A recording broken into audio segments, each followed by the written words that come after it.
இப்ப சனியும் கேதுவும் இதுன்னு வச்சுக்கோங்க. சனினா யாரு? தொழில்காரகன். கேது வந்து தடை செய்வாங்களா? அப்ப தொழில்ல பிரச்சனை வரும் அப்படின்னு சொல்லி சுலபமா, அதாவது இன்ஸ்டன்ட் ரிலீஃப் மாதிரின்னு வச்சுக்கோங்களேன். நம்ம வந்து போறோம், பார்த்ததுமே வந்து பலன் சொல்லிடலாம். இப்ப உங்களுக்கு வந்து ஒரு ஜாதகமே இல்ல, நிறைய பேர் வருவாங்கல்ல, ஆமா, ஜாதகம் எங்ககிட்ட இல்லைங்க, நாங்க வந்து எங்களுக்கு பலன் சொல்லுங்க அப்படின்னு சொல்லிட்டு சொல்லுவாங்க. அவங்களுக்கு நம்ம வந்து ஒரு பிரசன்னம் மாதிரி போட்டோ ஏதோ ஒண்ணு சொல்லுவோம். அது என்ன அப்படின்னு சொல்லி பாத்தீங்கன்னா, அது கோச்சாரம் தான். அன்றைக்கான கோச்சாரத்துக்கு நம்ம பலன் போட்டு சொல்றது அவ்வளவு துல்லியமா இருக்கும். அதுதான் அந்த பிரசன்னம். இது ஓகே.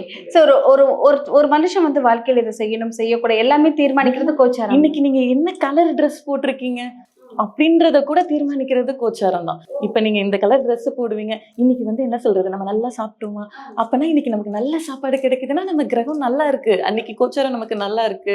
இப்ப என்ன சொல்றது, எனக்கு பயங்கரமா தண்ணி தவிக்குது, நான் வந்து கேக்குறேன், எனக்கு அந்த நேரத்துல கிடைக்குதுன்னா நல்லா இருக்கு. அந்த கோச்சாரம் நல்லா இருந்தாதான் நம்ம எல்லா நிகழ்வுமே. இப்ப நம்ம டிவி பாக்குறோம், டிவில இப்ப காலையில என்ன நடக்குது, காலையில 7 மணி ஆனா ராசி பலன் சேனலா மாறி மாறி.